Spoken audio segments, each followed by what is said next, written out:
all you lovely curious creatives out there. This is Mike Kepka, the Curious Creative and host of the podcast where we talk about results-based video strategy that promise actual returns for our clients. Today we have with us Seth Gray, the VP of Business Operation and Technology at Mainstream Video Productions. You may remember last time we chatted with Beth Klepper, the founder of Mainstream. She talked sort of high level about the pivot they did to doing these strategies. Today, we're going to talk nuts and bolts, actual numbers with Seth. So I certainly felt like Seth was a whole separate conversation that we should have. He's running the campaigns that seem to be showing the actual numbers and data that Beth and I were so excited about last time we were talking. Seth joined Mainstream in 2023 when Beth found him. She empowered him to make things happen on the data side. In fact, I believe she said something to the effect, we talked about this last time, I don't want to work with any of these strategies for my clients until we can prove that it could work for Mainstream. Enter Seth. Also, little known fact about Seth, he cut his teeth in the marketing world as a cemetery sales rep, hoping we can dig into that a little bit sooner too, dad joke included. Seth, it's so good to have you on the show. How are you doing? I'm doing great, Mike. Thank you so very much for having me. You're listening to The Curious Creative with your host and video expert, Mike Kepka. Okay, Seth, let's get down to business. Tell me about Mainstream first. Tell me where you are and where Beth is, how that works together, and what your goals are for the short term anyway. Gotcha. So I am based in North Carolina, and Mainstream itself is outside of Colorado. We're a Denver-based video production company with a focus on strategy and ROI on video to help us set ourselves apart from the competition. And what was it that Beth saw in you that was the addition to her team that she needed? You know, I still ask myself that to the day. You talk yourself up at this point, I think, Seth, is what we're talking about. I've never, by the way, seen you without a hat on, so this is fresh for me. Yeah, the good old Humpty Dumpty egg on full display. Whatever you call it, yeah. What do you have to offer the company? What is it? What's Beth empowered you to do? Come to do what? Beth has made it to where I can be myself. I'm a very data-minded person. I firmly believe something that I'm going to say for later because that's my golden nugget. So I'm a very data-minded person. I always want to know facts before I make any kind of decision, and Beth has given me an environment where I can collect those facts, analyze them, and operate off of them fully. And what is your experience with video in general? Anything, or is this the numbers side of the operation? Like, do you come from a sort of a creative background, or did Beth find you specifically because you didn't? I don't know that we had this conversation before. So Beth did find me purely based off of numbers. I do, however, have a smidgen of background in creativity, just not video. I was a drag queen for around 5 years. I was a model part-time for 3 years. So I have creative juices, just not video ones, necessarily. I mean, I think this is interesting. So tell me what numbers do for video then, since you're coming from that perspective. Is that last conversation we had with Beth was that those numbers really do a lot of the talking, especially to people that otherwise it's hard to put value on something that seems creative, that seems fun, that's moving, that involves color and sound, but numbers is a whole different thing. Tell me about that from your perspective. Right. So the way I look at it is there are two sides to every video. One is the creative, which you just spoke about, which is, in my opinion, very nebulous. You have to match people's tastes. You have to match your own tastes in working with them and what you can and can't integrate, what sort of ideas you're going to have. But numbers are just that. They're numbers. They don't lie. They don't tell stories. They tell you exactly what's working and what isn't, period. And how do you know it's working? Give me a situation in which a number would tell you what's working. So let's say that you're running an awareness campaign and you're trying to measure how successful it's going to be. One of the most important things that I've noticed in running your awareness campaign specifically is getting your audience size correct. So let's say you run your campaign for a month and you're garnering, I don't know, like 1,000 people per month into the next stage of your funnel. Great. Is that enough? Do you have a large enough content funnel to get people moving through the system fully and in a fast enough manner? Now, personally, I tend to aim for around 2,500 people in that funnel motion for like an awareness campaign for 1 month. So that is kind of the indicator. You want to go off your KPIs, and to know what those KPIs are, you have to know what you're trying to get out of the video itself. So when you talk numbers, is that more is better kind of thing, like more numbers, more data, or is it the other way around? Is that you're talking about making sure you have a big enough sample or a big enough audience to draw from? Correct, yes. So yeah, I mean, if you're going above your KPI, you're exceeding. So yeah, of course that's better. So this is the great experiment, right? This is Beth said, we're going to try this out in our company. Tell me, how did you get the process started? You've spent the past year figuring out what the strategy is, how to do it. Now, how do we implement that for mainstream? Like, did you sit down and write scripts? How did you decide what content you were going to make that was going to fit that awareness bucket? This awareness, for the listeners out there, hopefully we've talked about it enough at this point, but this is sort of broad stroke educational content that is meant to engage, get people interested in something. The whole goal is to get them to watch that video, because if they watch that video for a certain amount of time, that's our cue to send them more videos, right? So how did you guys roll with that? So initially, we had content already that we've had because mainstream has been in business for 11 years at this point. So we already had plenty of content. So the first place we started was with what we already had that could speak to our target demographics pain points.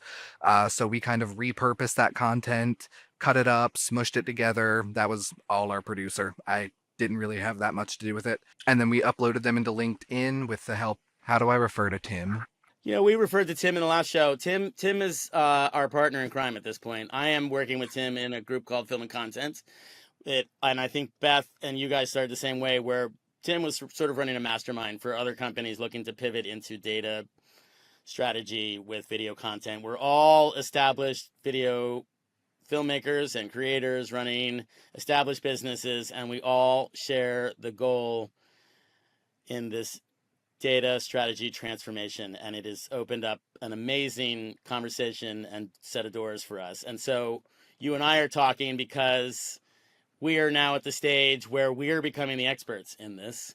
Tim currently has started a new operation called Film and Content, and he is partnering with other folks like us. We're sort of grandfathered in because we have been working with him for some time. But basically, Tim has a decade and a half of experience creating case studies, proving ROI for really big, well-known companies out there. And so part of this is to tap into his resource, and for me, add him to a line item or an additional service that we already run. So he's a partner. That's it. Film and content partner.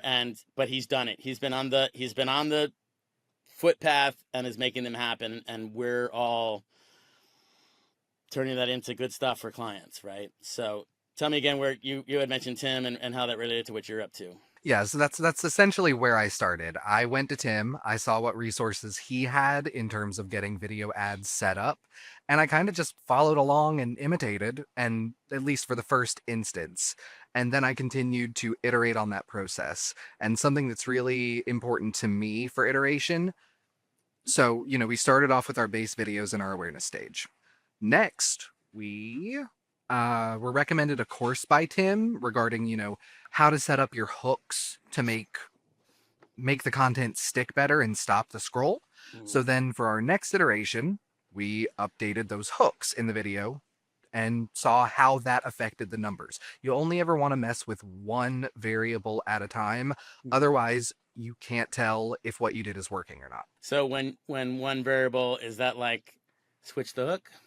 Yes. Or, I mean, that would be a classic variable, right? What would be some other things, or are there other things you tried in that first batch of awareness you sent out? Well, technically, no, it's not the first batch because each iteration is a different batch of videos, just with something changed about them. So in another one, we switched up the copy a little bit. In another one, we tried rearranging the clips to put something a little juicier in the middle to maintain attention. And then most recently, we're actually doing just a full creative revamp. And when you're sort of rearranging content like that, is it do things still make sense? It seems like when I do videos, they're not always modular like that, but maybe in data world, it's a little easier to justify where one soundbite is in another, or some piece of B-roll or something. It's kind of a conversation because, mainstream is machine and we're all little gears turning in it. So, what I tend to do is every Monday, I have a meeting with our creative producer. And we actually go through the ads. We look at the numbers together. She gives her interpretation, I give mine, and then we actually look at the videos and say, okay, what can we do from here? What can we try next to try and bump these numbers up to the next level? And is that Stephanie you're talking about? Yeah, that's Stephanie. Is she recutting these, or you have somebody redoing that for you, and then you're reposting or re-promoting, or how does that work? Yeah, so Stephanie is the one who handles those edits. Once we determine what edits she's going to make together, then we get them approved by Beth to make sure that she likes them. Once they're approved, then I go into LinkedIn. I start a new campaign and upload the ads. And if we're changing the copy for that iteration, I'll change the copy. If we're not, I'll use the same as last time. Because again, you really only want to mess with one variable at a time. Okay, I want to go to some of the broader numbers because last we talked, we kind of simplified it and we talked about awareness, consideration, and where you're headed, and starting with a really big number and how we're funneling that down. And I wrote down the number 2.5 million people. What does that mean? So when you start an ad campaign, generally on any social media platform, you're going to define your demographic. So initially, Mainstream's demographic was business owners, operators, marketers, social media managers, all located in, I failed geography, but I think it's called the Four Corners region of the US. So like Colorado, New Mexico, Near where mainstream is Nevada. based, I think is what you mean. Exactly. But Yeah. near That's the gist of Colorado, it. Utah's there, Nevada, I don't know. Okay, so that is I mean, it seems like a pretty good size sample. If I said 2.5 million people you're reaching out to, out of that, how many people watched any of your content? Right. So before we get into that, it's important to know that just because you have 2.5 million people in that demographic doesn't necessarily mean that all 2.5 million of them are going to see it. So, for example, our most recent awareness campaign, of those 2.5 mil, we only reached about 183K in terms of that number because LinkedIn has an algorithm for how it delivers your ads. So if it's working well with a certain demographic, it's going to try and stick within those bounds. To my knowledge, I'm not an algorithm expert. So 100,000 people did what? They got fed the video or they watched the video? What do we have at that point? The ad was placed in front of them. So that doesn't necessarily mean that they watched any significant portion of it. And if you actually want to go down the funnel itself, of those 183,000, yes, thousand people, like 44,000 of them actually watched that video. And then further funneling down, of those 44,000, about 2,000 ish, let's round, actually made it to the 50% mark of watching that video. So you kind of have to look at it as you need to cast a wide net, but it needs to be a very specific wide net Uh-huh. to give you the best chances. Can you give me sort of the general strokes of your audience? Who are you trying to target with the initial campaign? Yeah, so it's small business owners, companies with 500 or less employees, roughly, individuals who work in marketing, brand management, social media, uh, anything related to video, because there's a section for LinkedIn anyway where you can target interests and skills that people have. So, if somebody's interested in video production and they don't work with video, it's still possible for those ads to end up in front of them because they're interested in it. And so we're down to now 2,000-ish people who spent as much as 50% on these videos. Is that right? And we have yet to send them, we've sent them consideration or not yet? Yeah, we've sent Yeah, them that's consideration. consideration. So they've gotten 2 layers of videos. They've watched at least 2 videos that you've created. We're going to send them decision stage stuff. What is an estimated value of any one of these companies? Is there? I'm just trying to run this through some people. Like, it might sound like out of 2.5 million that 2,000 or less isn't that many, but each one of those represents an actual number. And if that number was one or two or three, that's still an actual dollar amount you could attribute to those people, right? Yeah, absolutely. I would put that number somewhere between like 5 and 7.5K if they Okay. convert. But Right. something else that I want to note is while, yes, they can be assigned a number, something else to consider is that if they make it to that mark, they are a self qualifying lead. Mean they haven't even gotten decision stiff. Is that what you're saying? They Yeah, decided to push go at that point, and not necessarily they decided to push go, but they have enough interest in the ad itself that they watched to that 50% or greater marker, which means they're one step closer through the funnel without you having to necessarily do anything other than run the ads. So they're in the process of qualifying themselves through their own actions of watching the video. it's like magic. It really Inbound is. marketing strategy. And what is the call to action on your landing page at this point? Is it a Uh, call me up, make an appointment, informational call? What do you have there? It's actually both. So we offer two paths, or as we like to say, two doors. Door number one, you can buy our Video Marketing 101 course for $49. It is focused on DIY learning and kind of understanding how to make video actually work. Or you can get the course totally for free, door number two, if you book a 15-minute consult with Beth. How was it getting Beth on camera? I noticed that she was sort of talent in most of the videos, right? She's a pretty good talker, self-proclaimed, I believe, right? Yeah, no, Beth is incredible. She's one of my favorite people to record. I think there's something magical about her presence, especially when she's just being herself because she really knows what she's talking about. She's incredibly passionate and she's just fun. Right. I feel like the whole campaign was for the audience out there. Seth sent me all the clips to date the other day, and I feel like I know Beth, and that she's not going to talk above me or confuse me with anything that I otherwise didn't know or was afraid to ask. And in fact, I think some of your videos are specific about uh, breaking that down for people, right? So they don't feel intimidated. Okay, so what's the next step in this whole game, right? Because it sounds like you're really getting into the numbers and collecting these things and sort of retooling, but hopefully we're going to convert some people here. So what's the next stage of content creation? I think you have to do some more, and then what do we do with that? So right now where we are revamping another iteration on all of our ad strategies. We're doing a fresh start for awareness and consideration just to bump those numbers up as much as we can. They didn't perform badly, but I feel like we can do better. So we're doing our next iteration, just also because it's important data to have. If something doesn't work, then we have that observable. We have that there. So right now we are redoing our awareness and consideration campaign. And just so we're clear, we have had 6 conversions this year. So it's not nothing. In fact, I actually did the math on this recently. Comparative to when we started off the year, our conversion rate average per quarter went up something to the tune of like 500%. Amazing. So, yeah, that's Okay. not nothing. Right. No, that's great. That's what I was saying earlier about like even one conversion means something. So by getting six, and let's optimize this thing, and maybe you can turn that six into 60.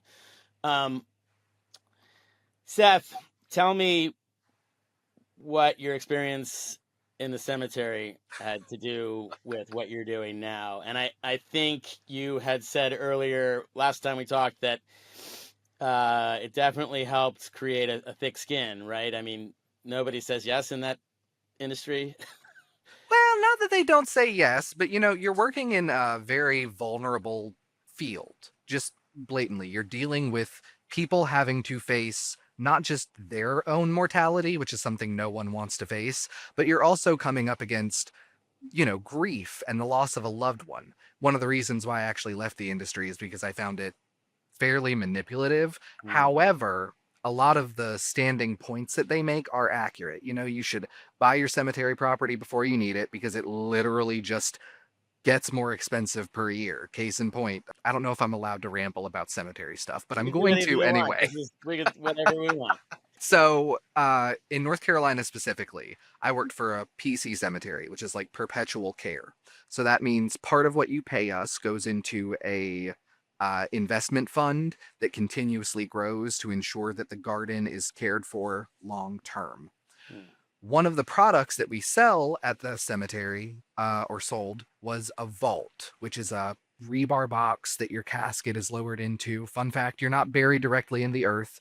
In, I think, 1864, there was a case in New Jersey before vaults were mandatory where a little boy actually got crushed under his mother's tombstone.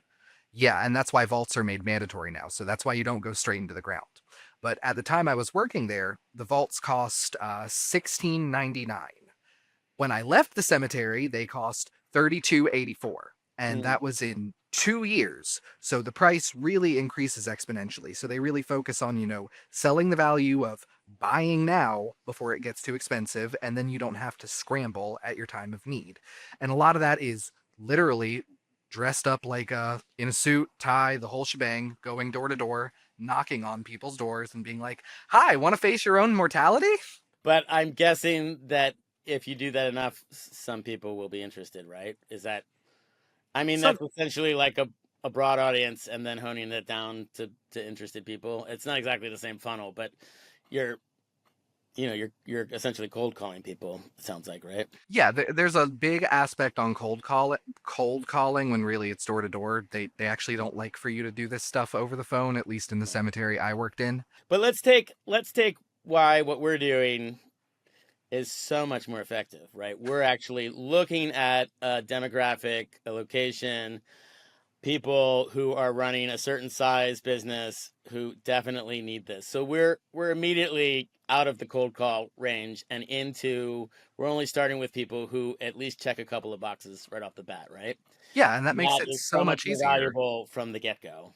How important do you think it is with the campaigns that you've been running for mainstream production value, right? I mean, things were spot on with what you did, but like early on in my career, I and other people of my uh, ilk have fallen prey to like buying fancy cameras, right? I mean, and I think there's definitely a place for that, but what what does that have to do with message and the effectiveness of the campaign? So in terms of create, I think I don't want to say it doesn't matter.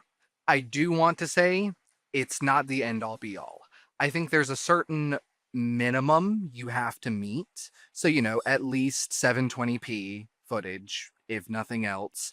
Clean ish audio needs to be good. But ultimately, the important thing about any creative you make is what is the strategy behind it? What is your video supposed to make people want to do? And does it do that? If it checks all of those boxes first, I don't care if you shot it with a freaking iPhone because it's more likely to work than panning wide shots of car tires up close. No one cares about car tires, sweetie. They care about what you can give them. A lot of my production, I like it to be invisible. If people look at it and they feel like they saw the microphone coming out of the ceiling, or they saw something crooked or jiggle or waggle, or the light was bad, then they're suspicious. But if they can do it to a level that is professional and proficient and it blends in and nobody said, boy, that was bad for production reasons, you're ahead of the game, right? And that Yeah. probably doesn't mean a red camera is necessary, but a Sony sure is good, right? Or our iPhones right now are, Apple shooting movies with them, right? So tell me about the future of this plan. Do you know what do you have goals? Like where do you guys want to be in a year with this kind of in-house campaign? In a year, I'd personally like to be converting at least 5 people per month, period. I think that's safe, that's reasonable, and I think we're absolutely going to get there. And with that initial audience sample, 2.5 million people, and you said that only 100,000 or 180,000 got to see any of the content. Was that what you said originally? Will Yes. that, if you keep those campaigns going, will it eventually hit some of those other people, or how does that work? Yeah, it serves gradually. Hmm. It does try to stay within certain sub demographics of the larger demographic you set up. But as you put more money into it and it has to serve to more people, it's going to reach out to those further corners of your demo. It finds more people. And does it find people that didn't engage the first time and they get to engage again? Or do they cross them off the list? For consideration, you can set it up to. For awareness, yes, it will find people who did not watch it the first time. It will find people who have potentially already seen it and scrolled past it. For consideration, you can, and decision also, you can set it up to serve to those people, but it's not a great idea if they didn't get past the first stage of that funnel. Can you tell how many times they've been served a video, or only if they've watched the video? Like, I know from my own trolling the internet, like, if I stay on anything for 2 seconds, it will find me again. Then it will find me again, and it will find me again, and probably again. So is that the same concept with what you're up to? To a degree. LinkedIn doesn't give you the ability to see individual people at that level, but I know from experience it's happening because on my personal LinkedIn account, I've been served a mainstream ad. Oh, that's fun. Right. Yeah, I mean, very we fun. definitely get other ads from other crew around here too. Yeah. So does that mean we're the target audience, or that we've engaged with it? We've engaged with it, so it's coming back to us, right? I think Yes. that's what that is about, right? Correct. I guess you wouldn't get the video, you wouldn't get served the video if you didn't check at least those first couple of boxes, right? There's no way anybody would see that video. So by you seeing mainstream, you are part of that audience somehow. Correct. Right. Somehow it knows that you are checking some of those boxes. Small business, motivated here and here. Well, this is great. I can't wait to know more. You and Beth are definitely folks I'm going to have on again. I like to bring people back in a few months and see what wins we've made. I think you guys are really going to hit it. And I'm getting close to doing a very similar campaign with my own. I'm launching a new website, and then that's going to turn into another niche landing page. So we're all in the same boat. Very excited. Seth, this is the point at which I've asked you to leave us with some sort of golden nugget, some sort of information bit that only you care to share with us right now. In the absence of data, we default to opinions. So we need to collect data because opinions are like assholes and everybody has one. Am I allowed to curse? You can do anything you want. Great. There you have it, Seth Gray. Listeners, you guys have spent another series of minutes listening to me babble with interesting guests on The Curious Creative. We'll catch you next time, Seth. Thanks again. Thanks. This is special.